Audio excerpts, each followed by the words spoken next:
Hello student, यह lecture हमारा fourth lecture है ना।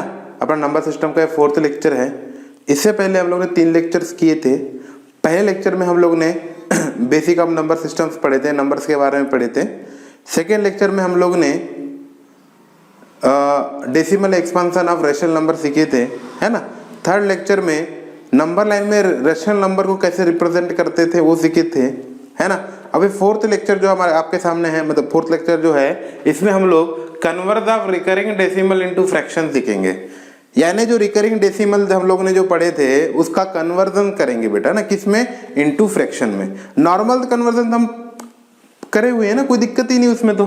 पर ये कौन सा वाला है, रिकरिंग डेसिमल का हम लोगों को किस में कन्वर्ट करना है, फ्रैक्शन में कन्वर्ट करना है। ठीक है बेटा, चलो स्टार्ट करते हैं ना, स्टार्ट करते हैं। तो इसके लिए पहले ना क्वेश्चन लेते हैं ना, क्वेश्चन में ज्यादा समझ में आता है अपने को, ठीक है, क्योंकि थ्योरी हम क्वेश्चन में ही कर लेंगे ना, अपने काम से क्वेश्चन बनना चाहिए। तो ना क्वेश्चन नंबर 1 जो है ना, क्वेश्चन नंबर जो 1 है वो कहता है कि एक्सप्रेस, है ना भाई, एक्सप्रेस है ना बेटा, एक्सप्रेस 0.6 पे बार है ना, 0.6 bar into P/Q form, P/Q form. बात समझ में, ये क्वेश्चन है। अब ध्यान से सुनना बेटा, अब रिकरिंग डेसिमल को फ्रैक्शन में कन्वर्ट करने के लिए, है ना, फ्रैक्शन में कन्वर्ट करने के लिए बहुत तरीके है ना, बहुत तरीके, ठीक है। पहला है लॉन्ग मेथड बेटा ना, पहली जो मेथड है ना वो बहुत लॉन्ग मेथड है, ठीक है। लॉन्ग मेथड हम क्या करेंगे, हमारे स्कूल में जो एग्जाम होती है सब्जेक्टिव क्वेश्चन में हम लोग लॉन्ग मेथड का यूज करते हैं बेटा। बात समझ में। और ऑब्जेक्टिव क्वेश्चन होते हैं, समय कम होता है तो हम डायरेक्ट मेथड का यूज करते हैं। और डायरेक्ट मेथड जो होती है वो बहुत ही आसान मेथड है, एकदम झमाझम, ठीक है। तो करना क्या है ना लॉन्ग मेथड में, तो लॉन्ग मेथड में पहला काम होता है लेट। जो भी आपको जिस भी डेसिमल का आपको फ्रैक्शन में कन्वर्ट करना होगा उसे क्या मान लेते हैं बेटा, अपन x मान लेते हैं। लेट x इक्वल टू 0.6 पे बार। अब क्या होता है, अब हम देखते हैं इसमें कि हमारे पास कितने पॉइंट के बाद कितने डिजिट है, पॉइंट के बाद कितने डिजिट है। यहाँ पॉइंट के बाद कितने डिजिट है बेटा, 10 है, सॉरी पॉइंट के बाद कितने डिजिट है, 1 है। अगर पॉइंट के बाद 1 डिजिट है तो हम 10⁻1 से क्या करेंगे, इस नंबर को बोथ साइड मल्टीप्लाई करेंगे। इस बात को लिख लेते हैं ना, इस बात को लिख लेते हैं, मल्टीप्लाई बोथ साइड बाय 10। हम क्या करेंगे, मल्टीप्लाई कर देंगे बोथ साइड बाय 10। बात समझ में आ गई यहाँ तक बेटा आप लोग को, है ना, ठीक है। क्या कर देंगे, मल्टीप्लाई बोथ साइड बाय 10 से क्या कर देंगे, हम मल्टीप्लाई कर देंगे। मुझे उम्मीद है कि आपको यहाँ तक समझ में आ गया होगा। आगे चलते हैं। अब 10 से मल्टीप्लाई करने पे क्या हो जाएगा ना, 10 से मल्टीप्लाई करेंगे तो 10 इंटू एक्स, 10x हो जाएगा। और जिस दिन हम इसको 10 से मल्टीप्लाई करेंगे, अब मुझे बताओ ये 6 का बार है क्या नहीं है। अगर ये 6 का बार है तो क्या मैं इसे 0.6 इंटू 6 ऐसा बार लिख सकता था कि नहीं लिख सकता भाई। रिकरिंग का मतलब होता है, रिकरिंग का मतलब क्या होता है, रिपीट होना, और ये नॉन टर्मिनेटिंग है, कभी खत्म ही नहीं होगा। ऐसा कर सकते थे, और ऐसा करेंगे जब 10 से मल्टीप्लाई होगा तो 1 पॉइंट उचक के इधर आ जाएगा, 1 पॉइंट उचक के आगे चले जाएगा, तो ये हो जाएगा 6.6 बार। बात समझ में ये हो जाएगा। तो ये तो जो हमने माने थे वो फर्स्ट है, और ये जो सेकंड जो हमने 10 से मल्टीप्लाई की, क्या की बेटा, सेकंड की। अब देखो ना, अब एक्चुअली क्या है, हमको चेक करना होता है कि जो नंबर माने थे उसमें पॉइंट के बाद 6 बार है या नहीं। और जब हमने 10 से मल्टीप्लाई किए उसके पॉइंट के बाद भी क्या है बेटा, 6 बार है। तो हम क्या करेंगे ना, सब्ट्रैक्ट कर देंगे। क्या कर देंगे बेटा, सब्ट्रैक्ट कर देंगे। क्या सब्ट्रैक्ट करेंगे, इक्वेशन सेकंड को 1 से सब्ट्रैक्ट कर देंगे। ये काम है ना, मेथड है, इसको आपको याद रखना है बेटा ना, याद करना है। Equation by equation 1, equation second को हम क्या करेंगे, इक्वेशन 1 से सब्ट्रैक्ट कर देंगे। जब सब्ट्रैक्ट करते हैं तो LHS का क्या होता है, LHS साइज सब्ट्रैक्शन होता है। मैं करके दिखाता हूँ ना, 10x इक्वल टू 6, पहले सेकंड इक्वेशन को लिखना है, फिर बाद में फर्स्ट इक्वेशन को लिखना है, 0.6 पे बार है ना, और माइनस लगा देना है। जब माइनस करेंगे ना बेटा, माइनस करेंगे तो ना पॉइंट के बाद के नंबर होते हैं। अब 6 बार में से 6 बार चला जाएगा तो क्या बचेगा 0, और इधर कितना बच जाएगा 6। अरे पॉइंट तो पॉइंट 0 ना, 6.0 को 6 ही बोलेंगे हम तो।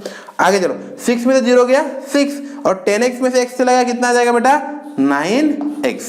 तो हमारे पास नंबर क्या आया है, हमारे पास जो नंबर है वो क्या है बेटा, वो नंबर है 9x, है ना, 9x इक्वल टू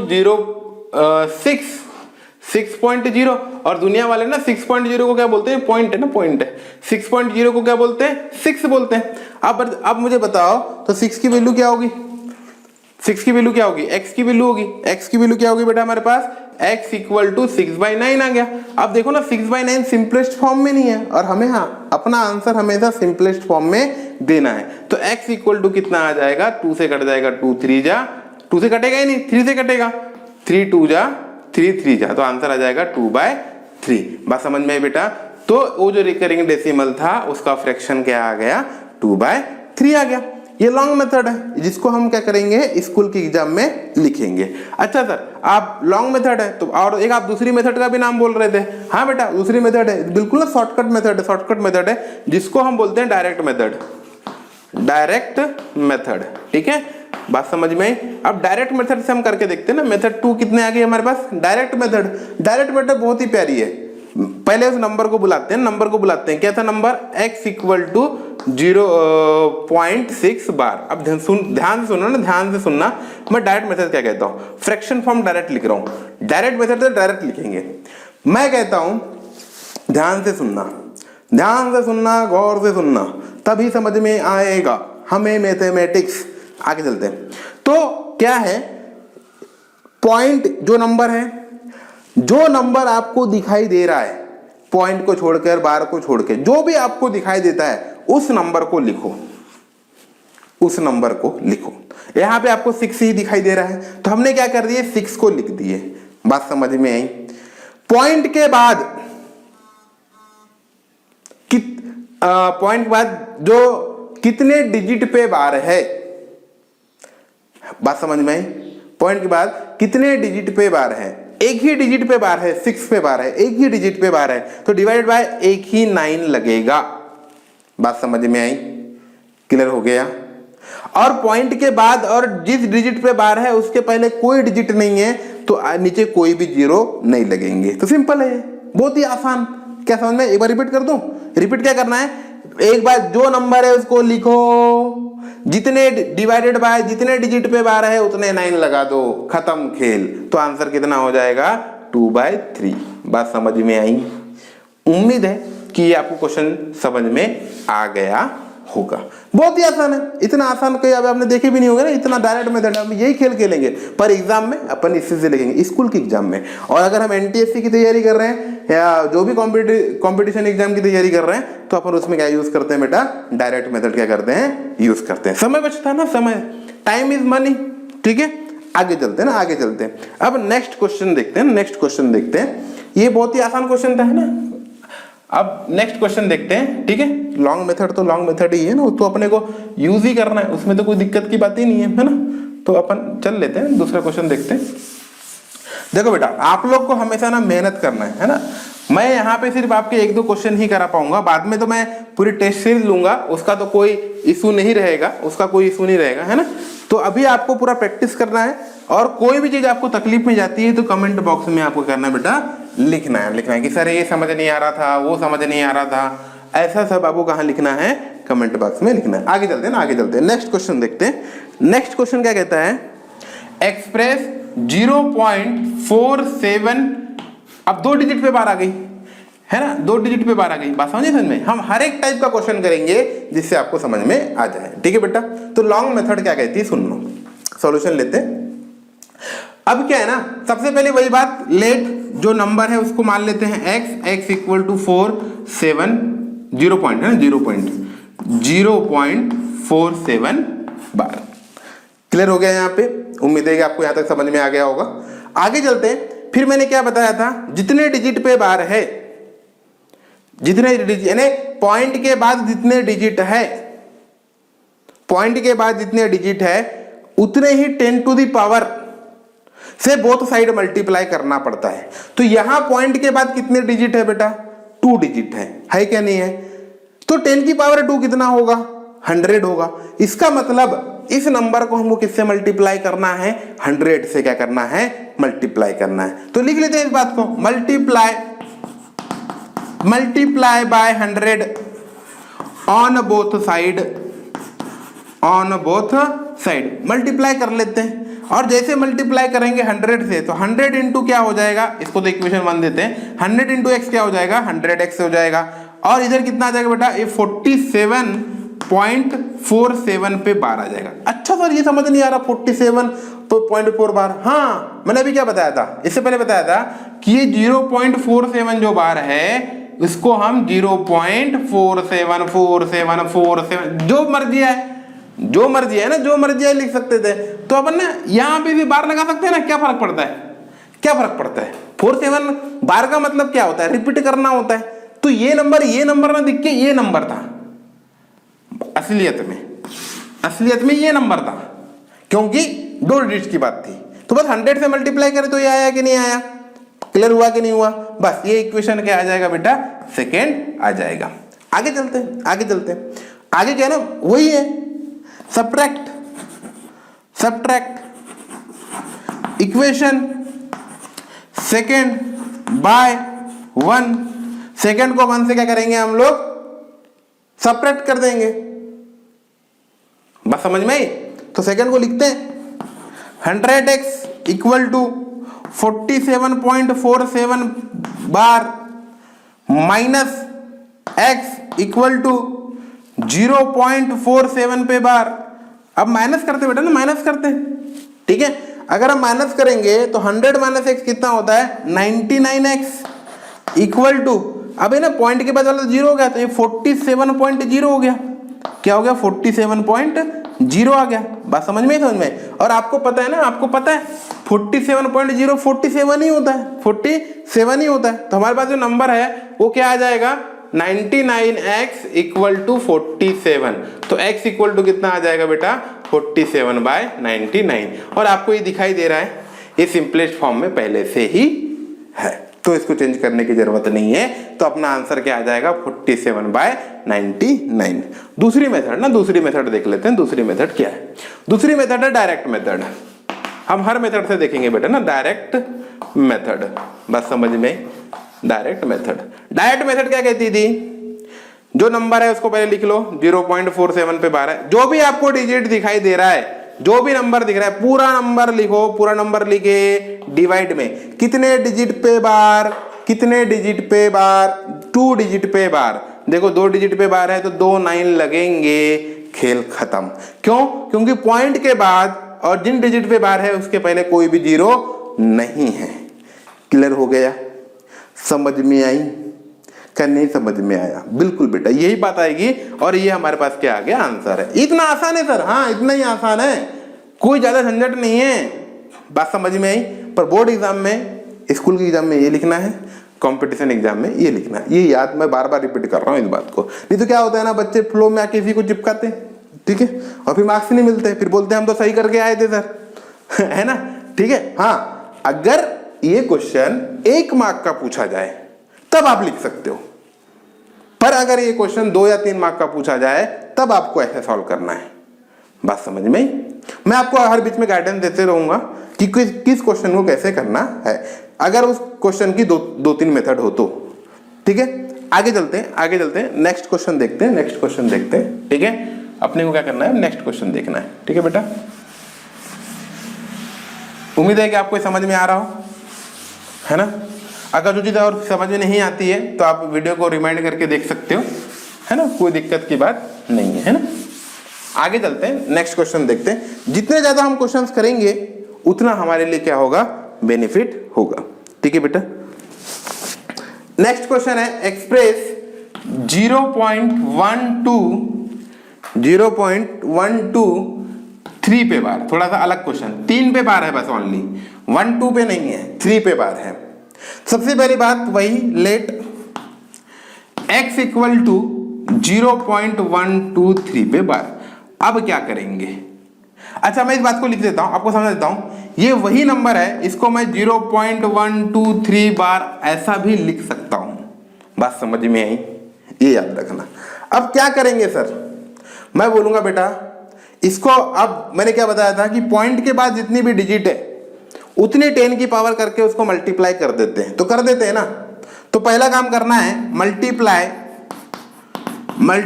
बाय 1000, क्योंकि पॉइंट के बाद कितनी डिजिट है 1000 है, तो 1000 से मल्टीप्लाई करेंगे ऑन बोथ साइड।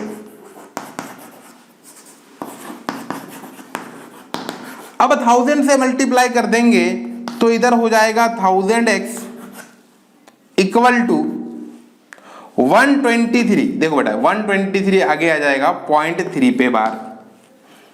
क्लियर हो गया, ठीक है, ये हो गया पहला इक्वेशन। नाउ अब ध्यान से सुनना, और एक इंपॉर्टेंट बात है, क्योंकि यहां 1 2 3 पूरे पे बार नहीं था, तो हम अगर 1 2 3 पूरे पे बार होता तो कोई दिक्कत की बात नहीं थी, हम इक्वेशन 1 इसको मान लेते, इक्वेशन 2 इसको मान लेते, और इससे पहले हमने जो 2 क्वेश्चंस किए थे उसी तरीके से हम इसको सॉल्व कर सकते थे, पर ऐसा नहीं है। आगे देखो, ये पॉइंट के बाद और जिस डिजिट पे बार है उसके पहले कितने डिजिट है, 2 डिजिट है बेटा। तो हमें क्या करना पड़ेगा, 10 टू द पावर 2 से फिर से इसको क्या करना पड़ेगा, मल्टीप्लाई करना पड़ेगा। किसको, इसको इक्वेशन 1 बोल लेते हैं ना, मल्टीप्लाई बाय 1000 है ना, एबो इक्वेशन था ना, मल्टीप्लाई बाय एबो इक्वेशन जो भी है, इसको सेकंड बोलते हैं। तो इस बात को लिख लेते हैं। नाउ मल्टीप्लाई बाय 100, क्योंकि ये पॉइंट के बाद, हाँ बट सर अब बच्चे के मन में क्वेश्चन आता है, सर ऐसा है क्या, ऐसा ही है। पहला काम ये देखो कि पॉइंट के बाद जितनी भी डिजिट है जो रिपीट नहीं हो रही है उतने 10 की पावर लेकर उसको मल्टीप्लाई करना है। दूसरी बात ये ध्यान रखना, पॉइंट के बाद और जिस डिजिट पे बार है उसके पहले कितनी डिजिट है, अगर उतनी डिजिट को याद रख के 10 की पावर करके मल्टीप्लाई करना है। तो यहां देखो हमें 2 केस बन रहे थे, एक पॉइंट के बाद 3 डिजिट थी जो रिपीट नहीं हो रही थी, हमने 10 की पावर क्यूब किया, 10 की पावर 3 किया, 10 की पावर 3 करने पे हमारे पास क्या मिला, 10 क्यूब किया तो 1000 मिला, 1000 से मल्टीप्लाई किए। दूसरा काम, पॉइंट के बाद और जिस डिजिट पे बार है उसके पहले 2 डिजिट थे, तो हमने 10 की पावर 2 किया, 100 आता है और हम मल्टीप्लाई करेंगे उसको, देखते हैं क्या होता है ना भाई। तो मल्टीप्लाई बाय 100, ठीक है, और मल्टीप्लाई बाय 100 मल्टीप्लाई इक्वेशन 1 है ना, equation 1 by 100 on both side. ये तो पता ही है, ऑन बोथ साइड हम क्या करेंगे बेटा, ऑन बोथ साइड क्या करेंगे, मल्टीप्लाई करेंगे। चलो कर लेते हैं मल्टीप्लाई, और जैसे मल्टीप्लाई 100 से करेंगे तो क्या मिलेगा, 100 इंटू एक्स 100x मिलेगा, इक्वल टू जब 100 से मिलेंगे तो 12 बाहर आ जाएगा, तो ये 12.3 पे बार मिलेगा। ये इक्वेशन नंबर 3 हो गया। बात समझ में आई क्या नहीं आई। अब सॉल्व तो हमको सिर्फ 2 इक्वेशन करने, x चाहिए तो सॉल्व तो हमें क्या करना है, सिर्फ 2 ही इक्वेशन करने हैं। अगर x चाहिए तो कर लेते हैं ना, क्या दिक्कत की बात है इसमें, ठीक है। तो कैसे करेंगे, सब्ट्रैक्ट ही करना है, subtract equation second by equation 3, equation 2 को इक्वेशन 3 से क्या कर देंगे, सब्ट्रैक्ट कर देंगे, कर लेते हैं। तो इक्वेशन 2 को लिख लेते हैं पहले, क्या है बेटा, 1000x इक्वल टू 123.3 पे बार, फिर ये है 100x इक्वल टू 12.3 पे बार। क्यों हम ऐसा करते हैं, अब आप ये देख रहे हो कि जो पॉइंट के बाद जो डिजिट्स है वो आपस में क्या हो जाती है, कट जा रही है बेटा ना, कट जा रही है, जिससे हमारा जो सॉल्यूशन है बहुत इजी हो जाता है। तो बताओ, पॉइंट के बाद 3 पे बार है, यहाँ भी पॉइंट के बाद 3 के बार है, तो पॉइंट के बाद अगर हम माइनस करेंगे तो 0 हो जाएगा, कोई फर्क ही नहीं पड़ेगा। तो अब बस हमको डायरेक्ट करना था, 123 में से कितना माइनस करना है बेटा, 12 माइनस करना है, तो ये होता है 111 1 और 1000 में से हमें 100 माइनस करना है तो कितना हो जाएगा 900x। तो x की वैल्यू हमें बस क्या चमक गई बेटा, x की वैल्यू चमक रही है 111/100। क्या ये सिंपलेस्ट फॉर्म है? नहीं है। क्यों नहीं है? 111 3 से डिवाइड होता है और 900 भी क्या होता है बेटा 3 से डिवाइड होता है। तो 900 3 से डिवाइड होगा तो 300 आ जाएगा और ऊपर अगर हम 3 से डिवाइड करते हैं तो 3 3 जा 9, 3 3 जा 7, तो 37 आ जाएगा। तो ये आपके सामने जो रिकरिंग डेसिमल था उसका फ्रैक्शन फॉर्म आ गया। तो सर इसके लिए भी डायरेक्ट मेथड है क्या? हाँ, सबके डायरेक्ट मेथड है बेटा। अब इससे ज्यादा तुमको ज्यादा समझ में आएगा डायरेक्ट मेथड का काम क्या है, क्योंकि इसमें पूरे डिजिट आ चुके हैं ना। तो डायरेक्ट मेथड में आपके सामने बता रहा हूं क्या है। डायरेक्ट मेथड में वही बात है, पहले नंबर को लिख लेते हैं। पहले नंबर क्या है बेटा, x = 0.123 पे बार। अब मैं डायरेक्ट इसका आंसर लिखने वाला हूं x। देखो कैसे लिखते हैं, पहले पूरा नंबर लिखो। पहले पूरा नंबर कौन है बेटा 123, फिर करते हैं माइनस। माइनस इससे पहले तो माइनस नहीं किए थे सर, इससे पहले माइनस इसलिए नहीं किए थे क्योंकि इनसे पहले जो 2 क्वेश्चन थे उनमें पॉइंट के बाद और बार के जिस डिजिट पे बार है उसके पहले कोई भी डिजिट नहीं थी और यहां पे है, तो फार्मूले में चेंज हो गया। फार्मूला माइनस, देखो अगर वहां -0 करेंगे तो कोई फर्क पड़ेगा क्या? नहीं पड़ेगा ना, इसलिए माइनस करना पड़ेगा। तो पहले अब मेरा डायलॉग थोड़ा सा वो और क्या हो जाएगा, अच्छा हो जाएगा। तो मेरा डायलॉग क्या कहता है, पहले पूरा नंबर लिखो। और बेटा ना डायलॉग याद रहते हैं ना, डायलॉग याद रहते हैं किसी को भी, है ना। तो मेरा डायलॉग याद रखो, डायलॉग है ना। पहले पूरा नंबर लिखो, लिख दिए सर। फिर पॉइंट के बाद और जिस डिजिट पे बार है उसके पहले कितने डिजिट है, कितने डिजिट है, कौन सी डिजिट नहीं है, 2 डिजिट है। तो 2 डिजिट जो है वो कौन कौन सी है 12, उनको लिखो। पहले तो जो न्यूमरेटर में नंबर लिखने का काम होता है कि पॉइंट के बाद और जिस नंबर पे डिजिट है उसके बीच में कौन सा नंबर है 12, उसको क्या करना है माइनस। और कितने डिजिट है 2, याद रखना। डिवाइडेड बाय कितने डिजिट पे बार है, 1 डिजिट पे बार है तो 1 9 लगेगा।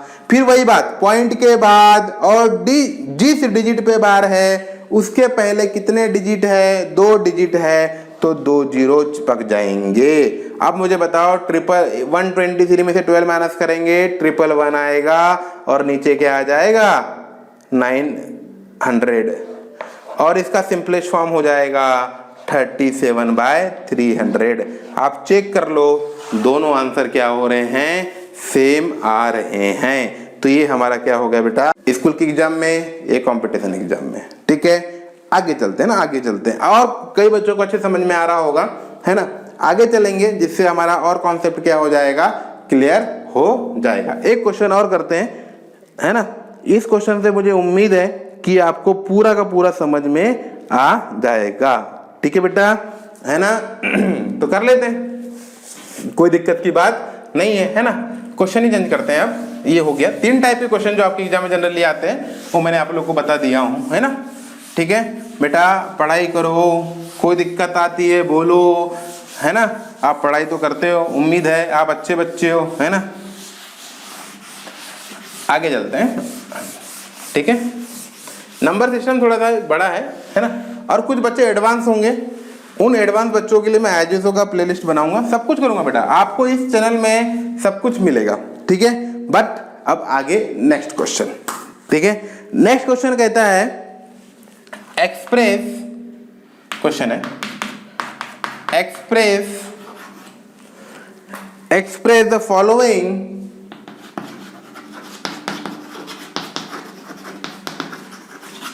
in express the following to p/q form by direct method।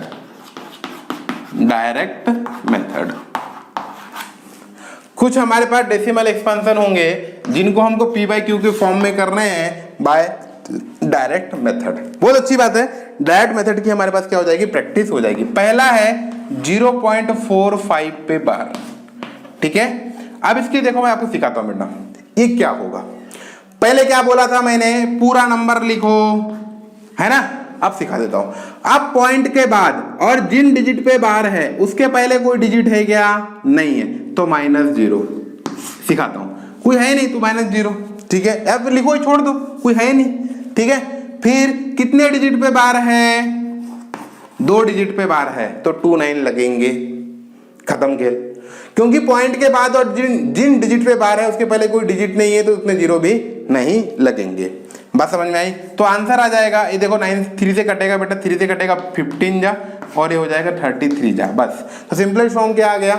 फिर 3 से कटेगा 5 जा, और ये कट जाएगा 11 जा। तो ये सिंपलेस्ट फॉर्म। तो आंसर कितना आ जाएगा? 5/11।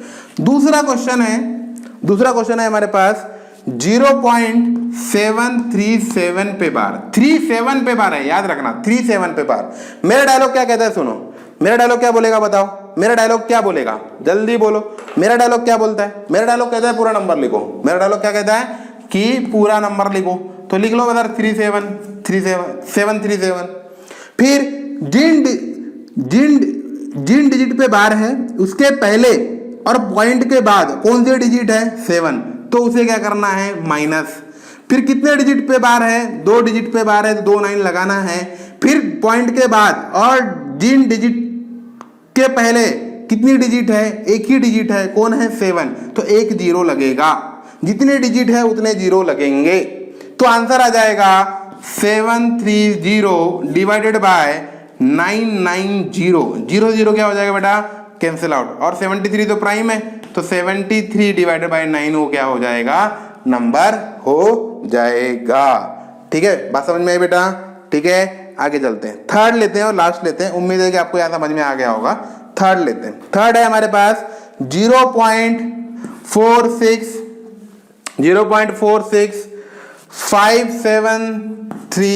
पे बार, 573 पे बार। बात समझ में बेटा? देख लेते हैं इस बात को भी, है ना, इसको बात को देख लेते हैं। बहुत ही आसान है। मैंने जो डायलॉग बताया हूं, मेरे डायलॉग ही तुम्हारे को जीवित रखेंगे। क्या? पहले पूरा नंबर लिखो 46573 माइनस पॉइंट के बाद और जिन डिजिट पे बार है उनके पहले कौन सा डिजिट है, कौन सा नंबर है? 46, तो -46 डिवाइड बाय कितने 9 लगेंगे? 3 9 लगेंगे। क्यों? क्योंकि 3 डिजिट पे क्या है बेटा? बार है। फिर पॉइंट के बाद और जिन डिजिट पे बार है उनके पहले कितने डिजिट है? 2, तो 2 0 लगेंगे। बात समझ में आ गई? उम्मीद है कि आपको समझ में आया होगा। अभी सिंप्लीफाई नहीं हुआ है, सिंप्लीफाई करते हैं। तो 73 में से 46 माइनस करते हैं। 13 में से 6 चला जाएगा, 7 बचेगा। फिर 6 में से 4 चला जाएगा, 2 बचेगा। फिर ये हो जाएगा 46527 डिवाइड बाय 99900। तो ये आपका क्या आ जाएगा बेटा? आंसर आ जाएगा। अच्छा, कुछ कटता है क्या देख लेते हैं। 7 और 7 14 और 20 10 और 9 10 और 9 19 और 5 24 मतलब 3 से कट रहा है, 3 से कटेगा, है ना बेटा? क्या कटेगा? 3 से कटेगा। यही आंसर है ना, ये आप जरूरी नहीं है, आप ऑप्शन देख सकते हो। तो ये आपको समझ में आ गया, क्लियर हो गया? उम्मीद है कि आपको समझ में आ गया होगा, है ना? तो ये जो हमारा टॉपिक था, conversion of recurring decimal into fraction, उम्मीद है कि आपको ये बिल्कुल अच्छे तरीके समझ में आया होगा। और अभी तक आपके जो भी कॉन्सेप्ट थे, जो भी डाउट्स थे, पूरे सब क्लियर हो गए होंगे और इसका कॉन्सेप्ट भी आपको समझ में आया होगा। तो इस लेक्चर में हम लोग इतना ही करेंगे, ठीक है बेटा? नेक्स्ट लेक्चर में हम आगे का जो भी नंबर सिस्टम का टॉपिक है उसको लेंगे, ठीक है बेटा? Thank you.